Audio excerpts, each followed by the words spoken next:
Okay, folks, let's get going. Once again, thanks for coming out today.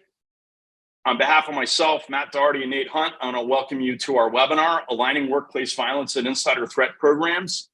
Again, my name is Andy Lewis, and I'm Vice President at Yakabad. And I help insider threat program managers and their teams get control of caseload, protect sensitive case data, and effectively manage insider risk. Really excited to be here with Matt Doherty and Nate Hunt of Sikich. So let me just take a minute to introduce them to you. So Matt Doherty is a managing director at Sikich. He's got 3 decades of experience in the topics we're going to be talking about today in both government and the private sector.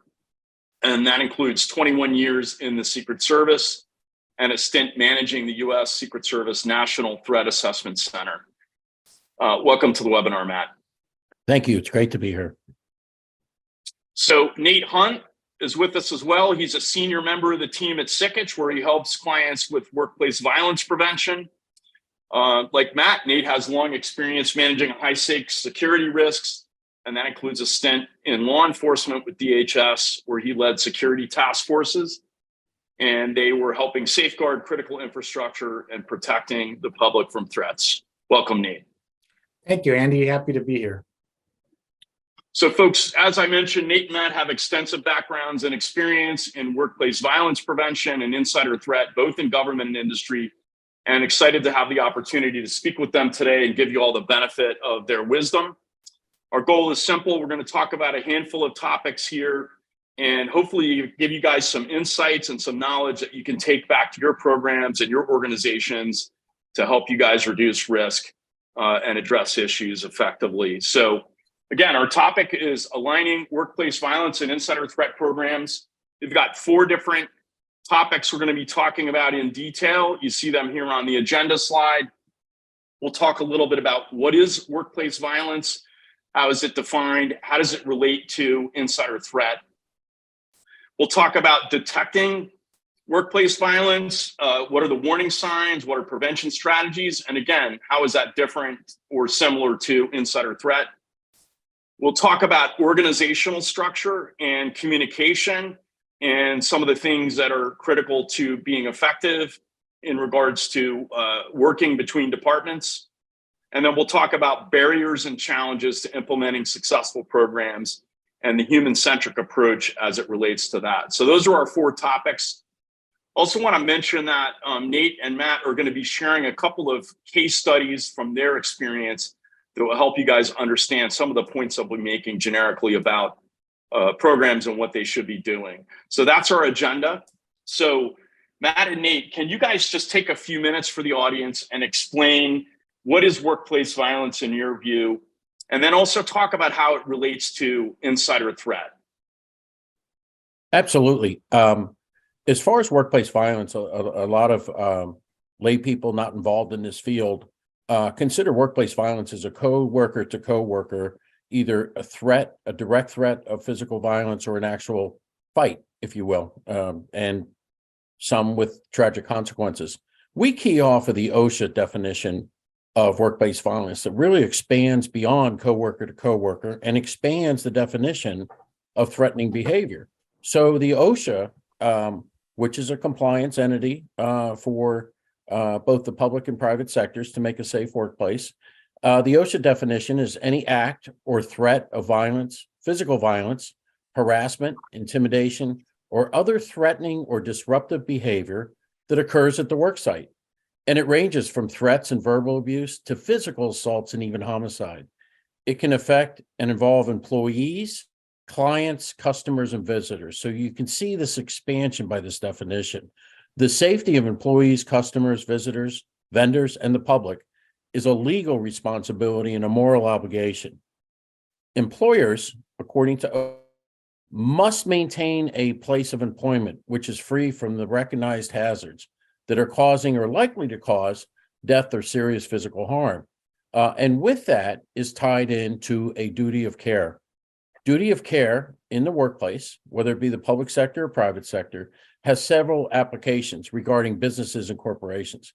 Directors and officers of company are expected to make decisions in good faith to consider the well-being of their employees and the public good.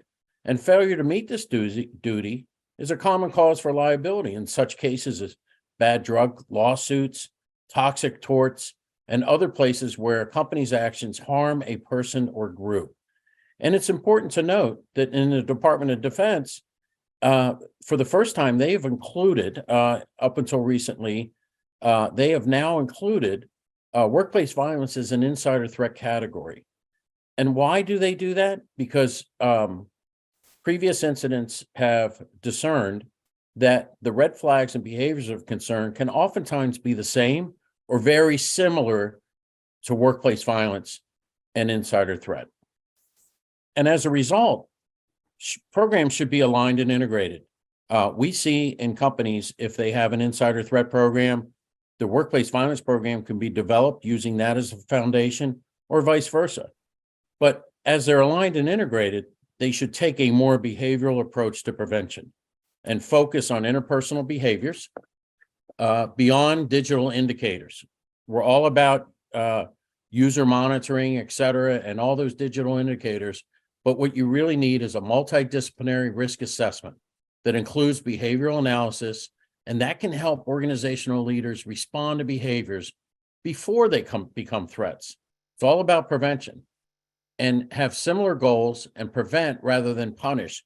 Too often times when we go into companies or public sector agencies, we come in and we notice in their employee handbooks or code of ethics that the zero tolerance can be very heavily handed. This is about prevention and not punishment so that you can increase in reporting. And our goal ultimately is to interrupt that pathway to violence, crime, or insider threat. And about the non-punitive nature of a good program, we have found time and time again a one-sentence word addressing workplace violence in employee handbooks and code of ethics. And this can be with big companies and large federal agencies that the one-sentence word, workplace violence, won't be tolerated. Well, that is not a preventive program. And that prevents reporting. Oftentimes we've seen statistical models in reporting that people don't report potential threats or behaviors because they don't want to get somebody in trouble. And that prevents reporting, or they don't want to get involved, or there's not promising prompt action and response. So that is the key, that difference. And that's what we're going to talk about in this hour, is the non-punitive nature of a good, solid workplace violence prevention and insider threat program. Awesome, Matt, super helpful.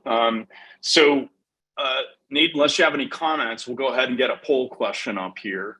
Yeah, I think I would just really quickly add, like, some of the people we've worked with, there's some catchphrases, right? So there's, reporting is supporting, turn people around, you're not turning them in. So, so that really focuses on that non-punitive nature.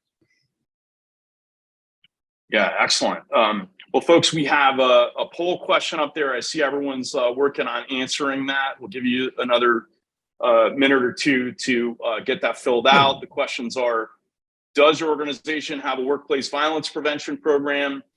Do you have an insider threat program? And if so, are they integrated? So, Matt, Nate, what are your thoughts? To me, not surprising on the first one. We have 80% saying they do have a program, 20% saying they don't. You're remiss if you don't have a program. Do you notice we insert the word prevention in there?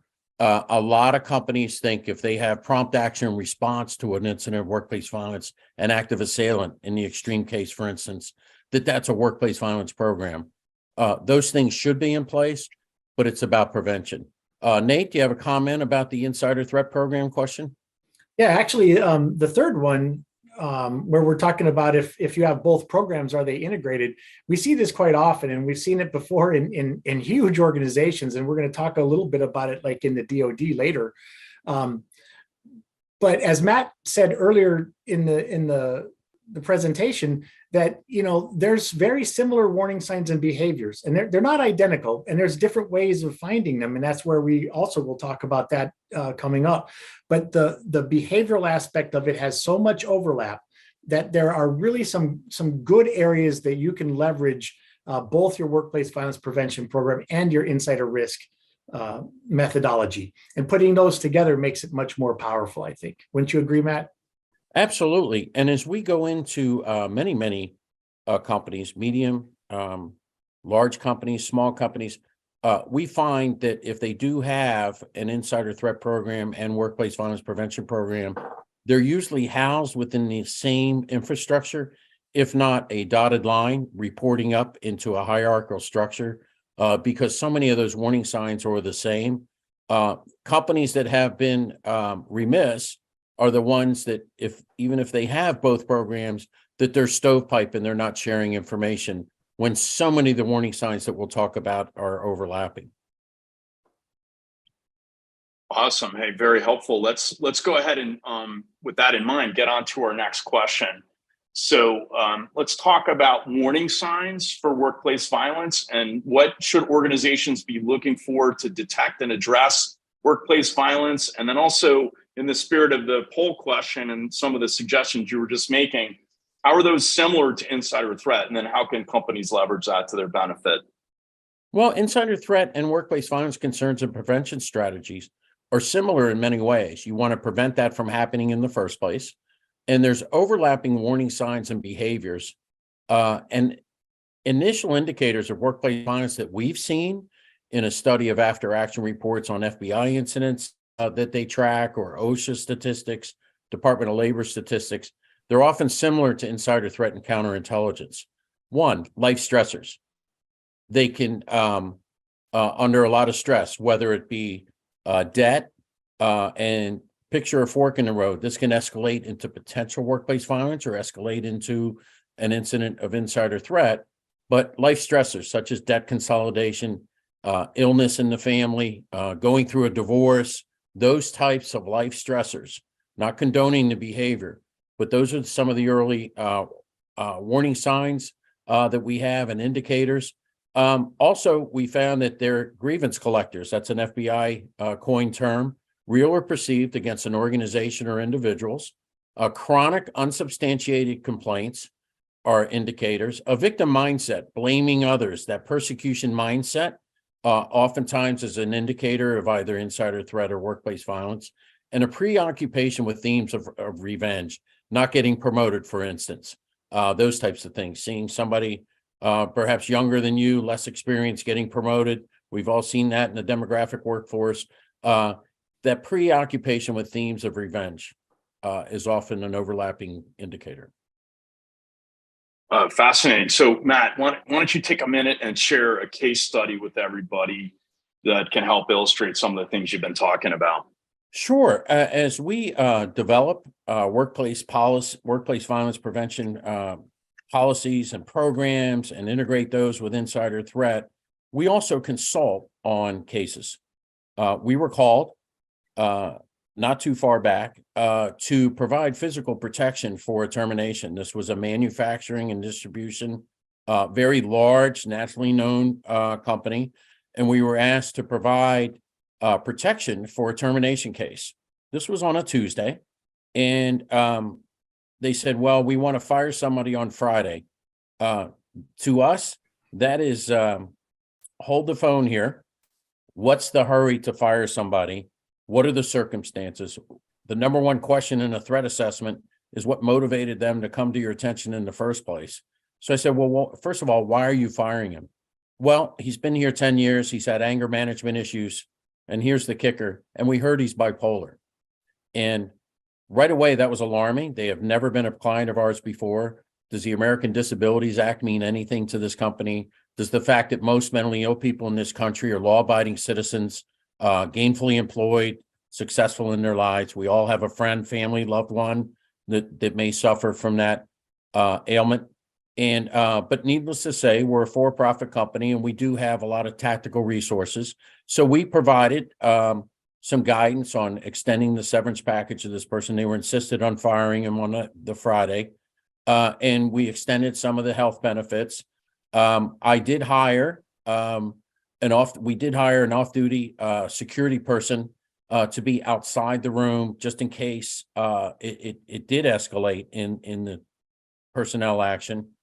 And I instructed that person, look, I understand he's married. It's a Friday. follow him off the campus, don't let him go back to his desk, all those safe termination procedures that we employ almost every day as we're running our practice area. And sure enough, it did escalate. He threw the personnel jacket at the HR person, and the security person didn't have to intervene in that. He left in a huff. And I said, okay, here's our game plan. Make sure you follow him off the campus. Hopefully he's going home, which is about an hour and a half away. Let's just and make sure he doesn't go back to his desk. I did have the police on standby for this concerning termination, which is another best practice as far as safe termination. Just need them a cell phone call away. But our surveillance person called me 90 minutes later. He says, Matt, we're not at his residence. We're at a gun store. He's purchasing weapons. And think about this, why that expansion that OSHA did for the definition of workplace violence, not just a physical threat or an actual fight or an actual violent incident. Think about this. It's not against the law to suffer from a bipolar disorder. It's not against the law to be fired. It's not against the law to walk into a gun store with your own license and purchase these weapons. This sounds familiar, right? To Nashville yesterday, where legally obtained weapons. But we knew with our experience that this was a likely potential of a pathway to violence. We fast forward. We liaisoned with his family members, of which we have a lot of experience in. We engaged our licensed clinical psychologists. And when I talked to his wife that night to develop a relationship on making everybody safe, she said it best. She says, I love my husband very much. He was off of his medications. Why didn't somebody say anything? Why wasn't there a process to intervene early on this? He's done nothing wrong. And why didn't they get to the bottom of this? So we knew we had an issue. We couldn't locate him, but we made arrangements for the local police to escort her to get a court-ordered emergency health evaluation ordered by a judge. And one of the reasons we did that was so we could get the guns taken away once we did locate him. There were weapons missing in the house. There was a list of people he didn't like found in the house and at his workstation. We had to hire executive protection for the people on the list he didn't like. We had to close the different factories for a couple of days. We were then able to locate him on a Saturday. We liaisoned with the mental health facility that he was in, using our licensed clinical psychologist, getting him in a safe place for that evaluation, obtained the weapons, seized the weapons. Again, no violation of the law, non-punitive nature, but we need to get these guns taken away. That Sunday, I spoke to the CEO of the company, and he said, Matt, I'm very grateful that nobody got hurt. I'm very grateful that this was resolved like it was, but I have some issues here. It costs a lot of money. People are my most valuable asset, so don't get me wrong, but we had to spend some money on executive protection. And not only that, what's really concerning is it received some national attention, this particular case. And worse than that, people don't want to come back to work now. We had no crisis communications, which our firm does. And all of those, and the number one thing I said to the CEO in front of his staff on the phone, yes, we are lucky that it did not go to where we think it was going to go with tragedies, but you didn't have a workplace violence prevention program. These behaviors should have been identified early and an intervention should have taken place. I don't want to predict whether he would have remained on the job, but I think it's likely that he could have remained on the job. And that person is doing well to this day. He received his mental health treatment. We are in regular conversation with his family members. If he does escalate, he's gainfully employed elsewhere, but they didn't have a prevention program, dotted line to an insider threat program, identifying these early warning signs, these life stressors, and getting them the help they need. And there was a lack of reporting. All they knew was it was anger management. Nobody got to the bottom of talking to coworkers to find out what's going on in this person's life to prevent this from happening in the first place. A very poignant story. So, Nate, I think you were going to talk a little bit about some of your experiences in the public sector as well. Yeah, thanks, Andy. I think really going back to that overlap between the two types of programs, insider risk and workplace violence prevention. So we really look at it, it's a people problem. It's not a data problem, it's a people problem. It's your data you're trying to protect, but it's the people that cause the issue. So we worked with a series of different DoD, Department of Defense entities that were heavily focused on taking the behavioral sciences and different research topics like that, and to operationalize it, to make it useful, so it's not just a study on the shelf. Making it useful by doing things like developing toolkits, different processes, raising awareness, using various media, so you can get to different people in different ways that they learn best and retain best, things like that, as well as the research. And with the DoD, the scalability of the system is absolutely critical, as you can imagine, with something, an organization that size. So they end up using a system with multiple hubs that report into a central management system at the DoD level, and that's called the DSOS, which is one of those funny military nested acronyms. It's the DITMAC, which is an acronym, the DITMAC system of systems. They're taking all these different component systems and integrating them into one system of systems that reported to DoD. And I spent 12 years as a U.S. Army Special Forces officer, so I'm pretty comfortable running in the acronym lanes. But if I say something that's an acronym and I get a little jargony, pull me short. But anyway, when we look at this, the DoD and the government, they have some advantages that a lot of private companies don't necessarily have, particularly when it comes to the classified realm, where monitoring users, and they're using a lot of different various tools, UAM, which is user activity monitoring, and continuous evaluation, and UEBA, user and entity behavior analytics. Those are all tools that are kind of used as sensors to detect indicators of a threat. And they really are more prevalent. I'm not going to say that private companies don't use them, especially defense contractors and some others, but they're really more prevalent at the government level. But it's kind of expensive, and there's some legal issues. Most private companies wouldn't even do it if they could, because there's some ethical things. There's, the workforce doesn't seem to generally like being closely monitored. But we can make this a case that it's great for the IC, the intelligence community. But basically the rest of the world has to rely on observing and reporting behaviors. So, in the private sector, there's an analogous system, which is DLP programs, data loss prevention, and they generally serve a lot of the same purposes, and they use a lot of the same indicators as UEBA, but the companies still have to overcome the same concerns and problems that the government has, which is not being over restrictive on data, balancing the need to share problems and information with keeping it secure. Frankly, just identifying what information that you need to keep critically safe, or facilities, or anything else. So all of that goes into the same problem set in the private sector as in the government. And really the main difference is in between them is, I look at it kind of like, DLP is really focused on the data, and UAM and those things are focused on the human behaviors. But it's still, even then, it's still just a sensor that relies on other reporting. And it can be, expensive, hard to implement. And, there's, like I said, some legal and ethical issues. So that's why it's kind of important to build and maintain a program that's broader than just your sensor tools.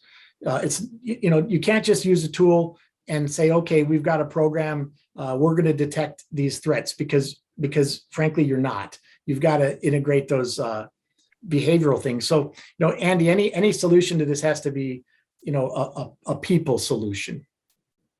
Yeah, understood. Well, with that in mind, let's go ahead and get up our next poll question here. And this is related to some of the topics we were talking about with our case studies, but do you guys have employee assistance programs to help with stressors that could motivate insider risks or incidents, or obviously workplace violence incidents? I'll defer to Nate in a second here, but we really believe in employee assistance programs. Those are essential to providing a safe and secure workplace and to prevent insider threat and workplace violence. We see that 90% have an employee assistance program, and merely having a program, we go into organizations and look at how robustly they're used. What's the referral rate? And for instance, we supported and helped write the programs for a very large defense contractor, and we noticed there was an underutilization for EAP. Why? People didn't want to lose their clearance by going to EAP confidentially and anonymously to report that. But so many of those life stressors are dealt with by EAP to get them the help they need. Again, there's been no violation. We've all been under stress, especially coming out of the pandemic, whether it be divorce, issues with the children, all those things, again, fork in the road that could potentially escalate into workplace violence or insider threat. The vast majority of these cases, early intervention is the key for that. Don't you agree, Nate? Oh yeah, I think that it's really important also to look at that broader picture, because when we mentioned the DoD started out with their insider threat program was really based on protecting classified information, and as a lot of tragic events such as several shootings at Fort Hood, there's been various violent incidents on military installations that in 2017 the National Defense Authorization Act really expanded the definition of an insider from what they were using, which was the covered and cleared population in the DoD, which is between 1.5 to 2 million people have clearances in the United States of some sort or another. Sometimes very low level, but that NDAA, the Defense Authorization Act, it redefined the insider as something much, much bigger. It changed it from that cleared population to anyone who currently has or ever had access to DoD people, facilities, or information. Now that number is absolutely huge. And even taking away whoever used to have access, who had access, and just looking at the current population, we're talking over 12 to maybe 15 million people. And that includes dependent kids in high school who live on base housing, the person who works at the Burger King on post, foreign nationals who are working on our overseas locations. All of those became part of the insider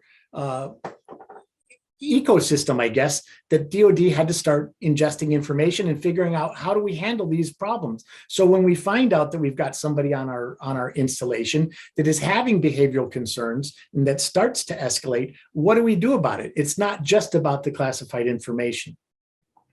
So this really drove information sharing to the forefront of how can the DoD manage all of this.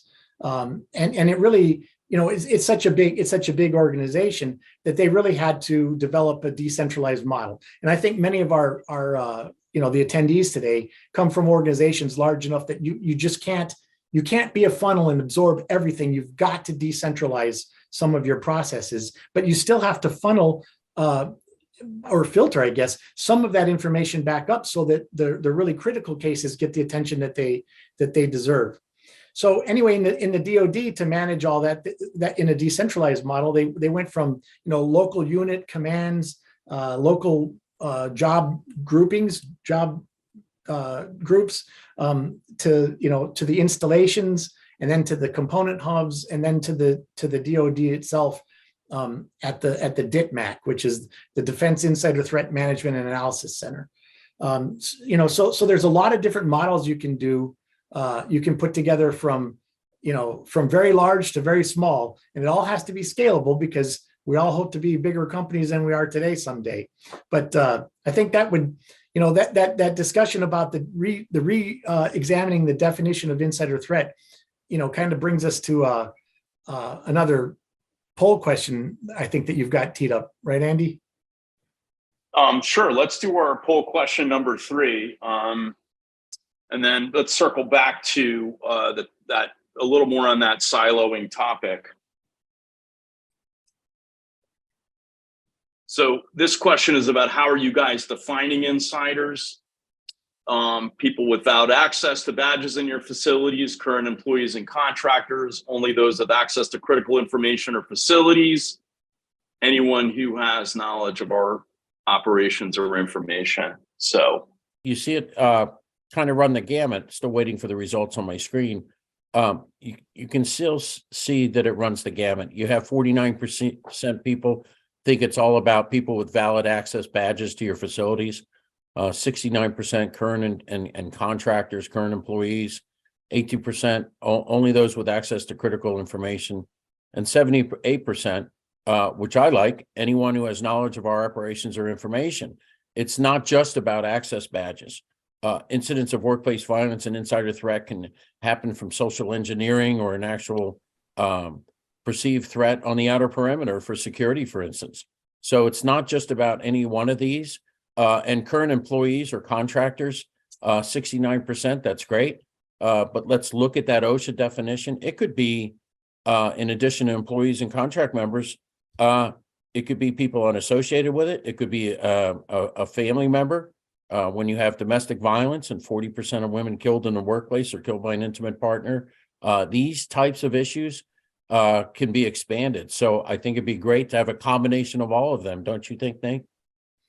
Yeah, I really am. I'm pleased to see that, that there's quite a broad, most of you have a pretty broad definition of who you would consider to be somebody that you would, bring into your program to take a look at. So, again, you can, sometimes you're good. Sometimes you're going to get we've seen this quite often where you get something that at first you don't even think it is an insider. It could be anonymous emails, but it turns out that it is somebody with inside knowledge. It's not coming from the general public. So, really it's about keeping that open mind and keeping information from being siloed. And that's one of the reasons why we really advocate combining those two, workplace violence prevention and insider risk, because like as Matt said, there's kind of that fork in the road, and and a person could actually jump between one side to the other. Start out malicious, type of sabotage intention, but then end up on the violent side. Awesome. Well, look, Nate, I think we were going to share another case study now to help continue to bring out some of these points in terms of examples in the real world. You want to go ahead and share that second case study? Yeah, that's great. Thanks, Andy. This one, I hope it didn't impact too many of you, but it impacted a heck of a lot of people. But we're talking about the sabotage of the an FAA radar center in Illinois, in Aurora, Illinois. It was in September 2014.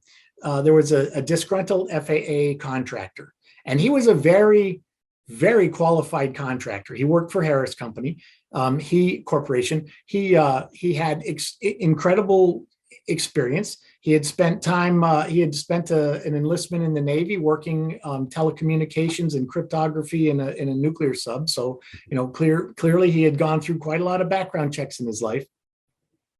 But once he got out of the Navy, he started working for a defense contractor, and they won a contract with the FAA, and his name was Brian Harris. So Brian went into a telecommunications room in the building on the day that he had planned to commit suicide, and he went downstairs and he opened the one floor portal that went to a particular junction of cables and connections that he knew very well what the functions there were because he was the expert on it.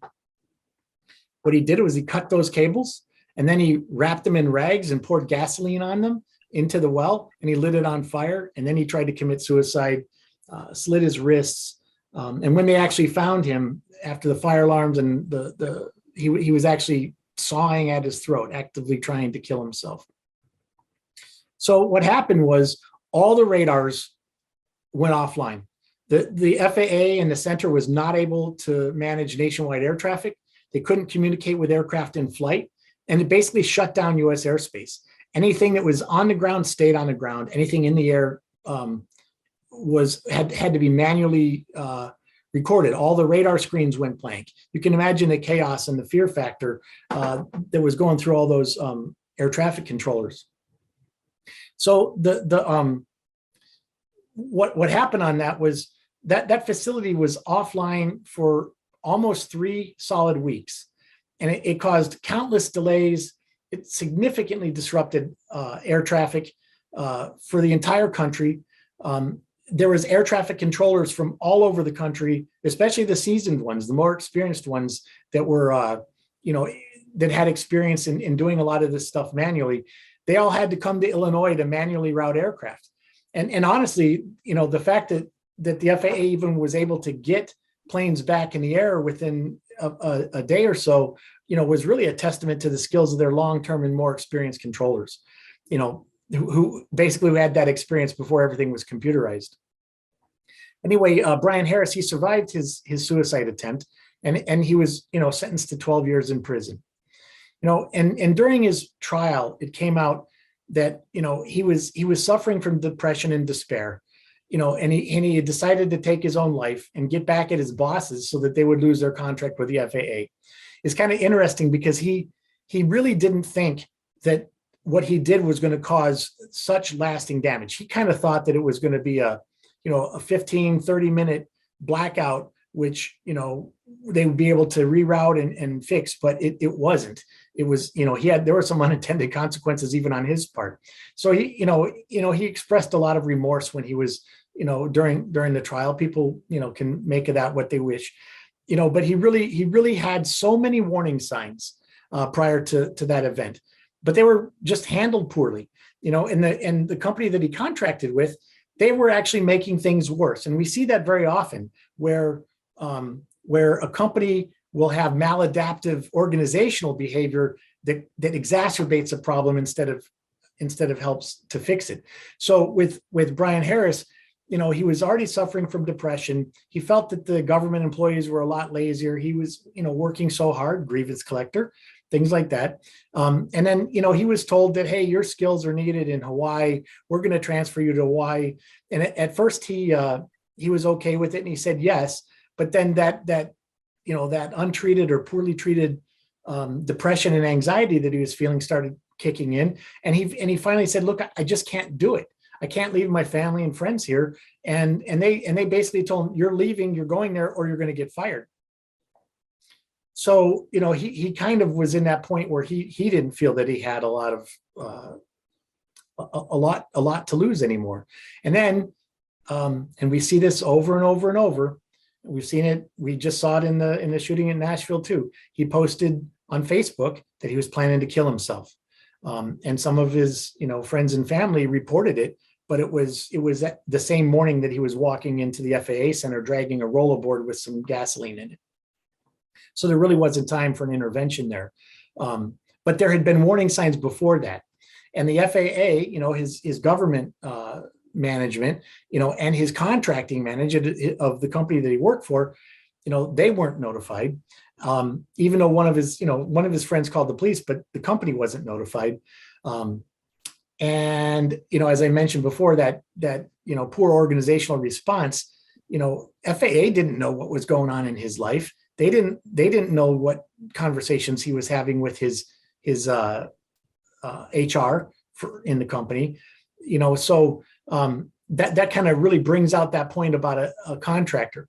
At the end of the day, it took 3 weeks to get that facility back working, automated the way it's supposed to, and it cost them over $5 million to recover from the attack. And that didn't even count the disruption at all the other facilities that had to lose some of their most experienced managers. So, that was really one of those things where there were warning signs or tripping over warning signs, but nobody acted on it. And I think this is, really an interesting case because it was a contractor, very highly skilled. The company that he worked for, great reputation, great record. It's a great company, but they still dropped the ball, and so did the FAA. And, so when you look at embedded contractors, you've got to kind of think about the same behavioral and stress related concerns as you would if it was your own employee. So, Andy, all of us have contractors and vendors in our facilities. And we don't often, have any idea what kind of support their company gives them, when they're having a problem. So that's something that you really got to think about when you're when you're implementing a program. Yeah, absolutely. It makes sense. And it makes the importance of those human-centric detection capabilities that, really, really emphasizes those. So, so that brings us to our fourth topic related to that. Obviously, we know these organizations don't want these things to happen. They have some mechanisms in place, but there are barriers and challenges to getting a really successful violence prevention program, insider threat program in place. So can you guys, kind of picking up on the case studies you talked about and with your experience, share with everybody, what are some of the barriers and challenges that you see, and how do you recommend people overcome those to get a successful program in place? Sure. It's important to note, it's more than just cybersecurity training courses and active assailant response training. Those are necessary, not meant to denigrate those at all. Those should be promoted. But you really need to create a shift to getting people to report. Programs that encourage reporting concerning behaviors, they can provide valuable indicators of potential insider threat. And that's why we're firm believers in multidisciplinary threat assessment teams. HR, security, legal should all have a seat at the table. Too often times in the past, security was relegated, as I said, to the parking lot and outer perimeter and access control, when there could be a wealth of information and liaison with local law enforcement. HR sometimes was reluctant to share information, afraid that it would be a HIPAA violation, and public safety exceptions weren't adhered to. And legal kind of protecting the brand of the company, and not sharing that information, not adhering to those OSHA guidelines. And principally, the front line of preventing workplace violence and insider threat are your employees. So why don't employees report? We've seen some great research just recently out there. And why don't they report? 46% don't think any action will be taken. In other words, it goes down into that black hole of bureaucracy, especially with large federal agencies, large companies. 39% are worried about being labeled overly emotional, weak, or petty. In other words, they don't want to be perceived as complaining or being overly dramatic on concerns about a coworker, contractor, visitor, or family member visiting. 38% remain silent because the offender is their manager. 38% fear retaliation. And there shouldn't be a punishment for being concerned about someone else's behavior.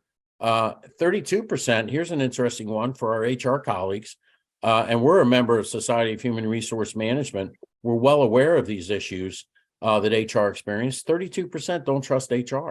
They're afraid that a performance improvement plan will come back on themselves or some type of discipline. 26% fear losing their job. 20% have trouble describing the behaviors because they haven't been trained. Our fundamental training involves the general workforce, foundational leadership training, and threat management team training, and a lack of understanding duty to warn and public safety exceptions to HIPAA and privacy laws.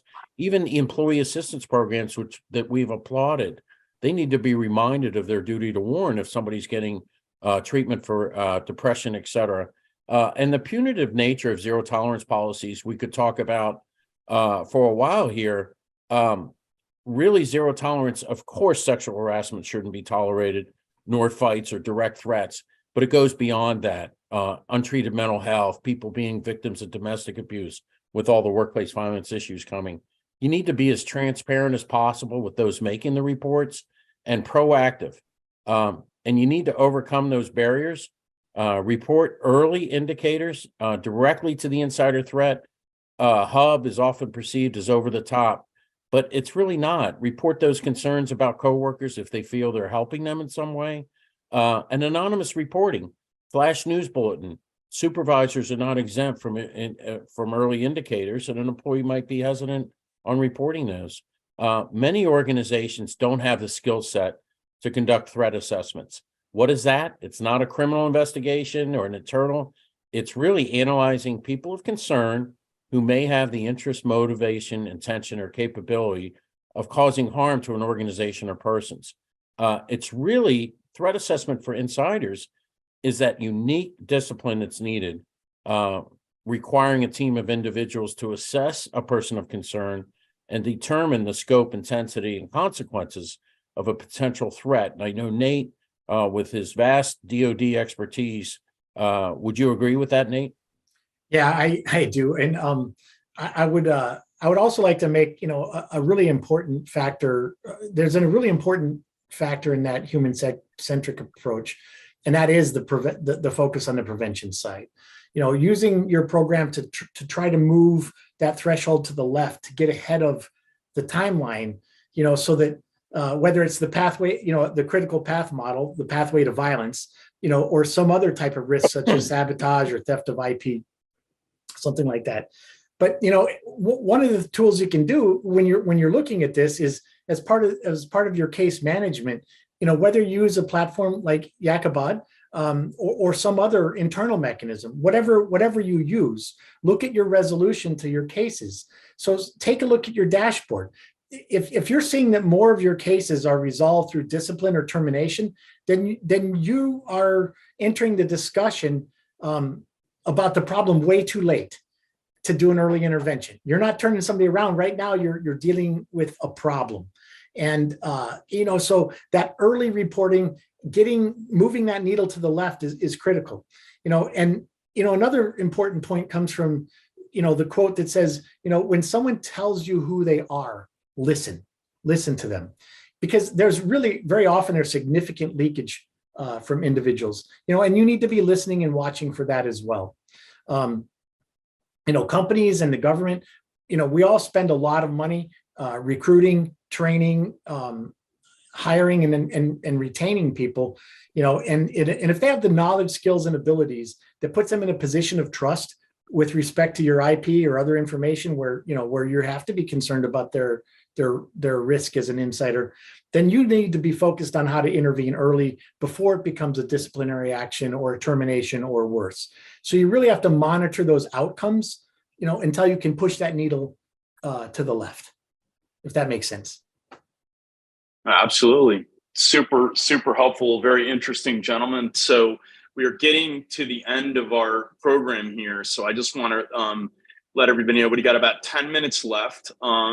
We've covered all of our key topics. And so just want to maybe take a few minutes and answer some questions and look at some comments here. So Matt and Nate, one question we had from Matthew Peoria is, how do small businesses under 50 employees establish a holistic workplace violence and insider threat program? Are there grants from state or federal government to help? And are there nonprofits who would help with insider threat education? Any thoughts on Matthew's question? I do think there's state and local grants. I would go to the DHS website for that, especially if you're a private sector company, to see what resources are located in your area for those grants. When you're talking about employees with 50 people, just take a look at, have somebody take a look at your policies, perhaps modify that handbook to stress to them that it's not just code worker to coworker. There's early indicators, not having that zero tolerance policy. And probably the most important training you can do is the front lines of your most valuable resources, your workers. So train them on the program. What are those early indicators? What are the warning signs, red flag behaviors, what to observe and who to report it to? And last but not least, how to take those actions. We realize many companies are smaller. People have their day jobs. They're not going to be totally dedicated to threat assessment and insider threat programs, but at least have some semblance of a skill set and to consult with outside threat assessment experts if on that rare occasion you think something is escalating to where you needed to have it professionally managed. Nate, you have anything to add to that? Great question.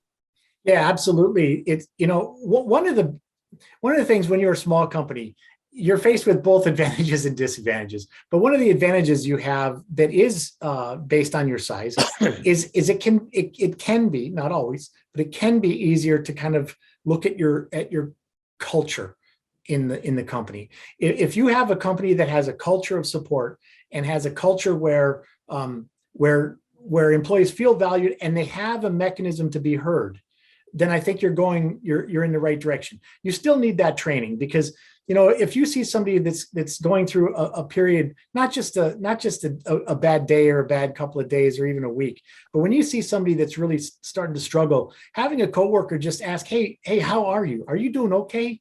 I just seems like you're really preoccupied or you're off. Those kinds of discussions very often can lead to getting somebody some help, but it also gives you a clue about how they respond. A normal person will say, hey, thanks for asking, sorry. But if you get anger back, that's kind of a warning sign. So one of the things you can do as a smaller company is look at your culture and how do you handle issues, and what resources you can provide as best you can. And then the places where you run into these issues that are more complex, make sure that you have access to somebody like us. Doesn't have to be us, can be anybody that does actual threat assessments. And when you run into something that it really is a concern, run it by somebody from your local ATAP chapter, something like that. You'd be able to find somebody to talk through that. Oh, that's awesome. Thank you so much for those answers. A couple more questions. I'm not sure we can get to all of them with the time available, but one of our attendees is asking, what online tools can help monitor and prevent workplace violence? Maybe give us a minute or two on that, and then we got one more question. Nate, I'll have you hit that first. Yeah, one of the things we always do when we have a threat case is we spend a lot of time in open source intelligence, SOCMINT, which is social media intelligence, and then OSINT, which is open source intelligence. But we look for things like that leakage. But we're not just looking for the things that are scary. We're also looking for mitigating behaviors and mitigating factors, right? So if you have somebody that really comes to your attention, and some of this has to be adjusted a little bit based on privacy laws if you have employees in Europe or something like that. But looking at some of that and trying to find out, does this person have a support network? Do they have a grandchild that they dote on? These are all protective factors. So we look, take a look for both protective and aggravating factors. But when somebody raises to your level of attention where you're concerned about troubling behavior, that's when you can sometimes start taking a look at it. But once again, the question about what tools online can we use, those are tools that still require analysis and they still require intervention by somebody. So I would still submit that your number one best source of information is your coworkers and your first line supervisors. And that's why we focus so much on that. Yeah, and if I could add, as far as tools are concerned, one of the most important tools to implement, to utilize, is a case management tools, whether you use that platform like Jacobot has or some other internal mechanism. Look at the resolution for that. There's the fine art of the tools. The most critical tool you can have is a case management system. These cases can come and go. Somebody exhibits behaviors, 3 years later, it escalates and people come and go, the managers and the threat managers. You need to have a memorialized, institutionalized record of those behaviors. Yeah, awesome. Very helpful. So it's 2:57. Let's take a 2-minute crack at one more question, and then we will call it a day. So someone is asking, what can you do to bridge the gap in information sharing between physical security and HR and their insider risk programs? And they've caveated that with there is a reluctance to share information because insider risk, because they want to protect the employee's privacy. And I'll just also mention that one of our guests, Sarah, also mentioned she's a global lead for workplace violence, and she's having trouble with HR, legal, EAP, and others sharing information. So some thoughts on how to bridge those gaps. Yeah, maybe I'll take a quick stab at it, Matt, and pass it over to you. Sure. But we work on this all the time, and in fact, we saw that at the macro scale, in our DoD work, we ended up putting some tabletop exercises together where we had people do role shifting and things like that. But I think and Matt will probably get into this even more detailed, but one of the things about that multidisciplinary threat assessment team, threat management team, care team, safe team, whatever you want to call it, however you brand it internally, that puts those people all in the same room.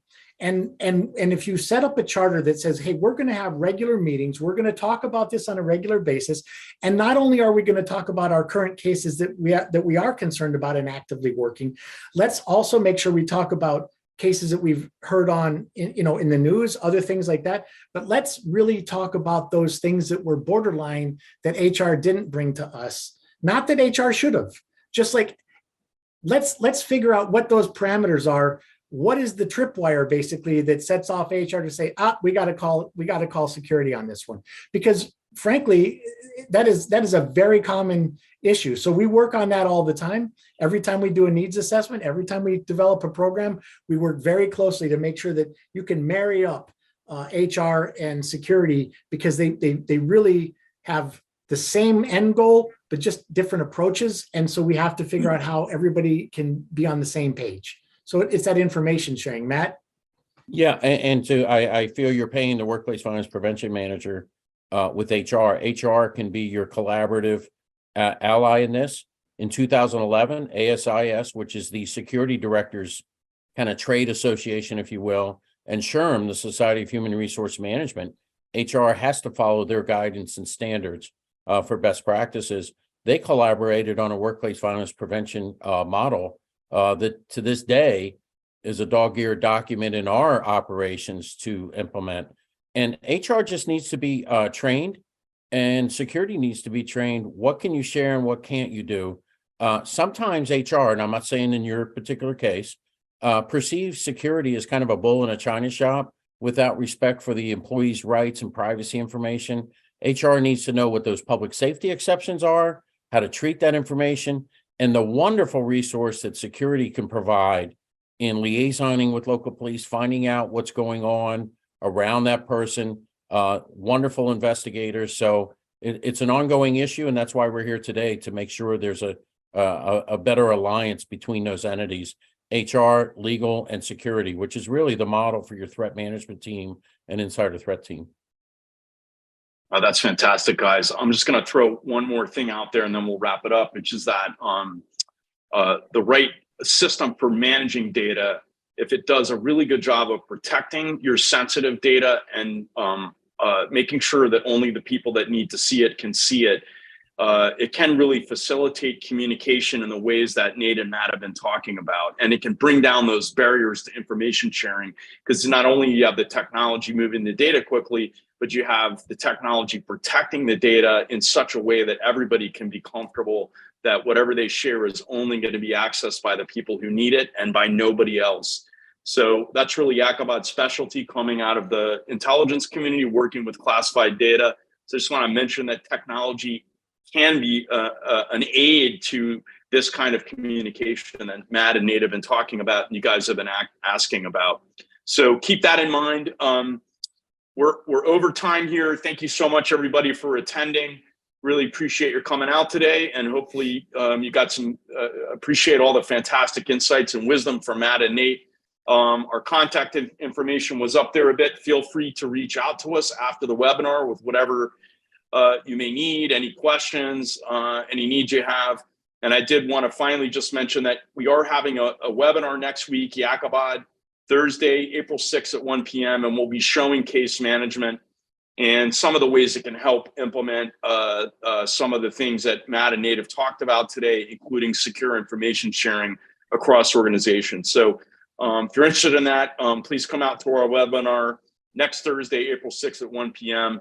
And with that, Nate, Matt, thank you so much for being here today and sharing all your wisdom with everybody. And folks, that's it for our webinar.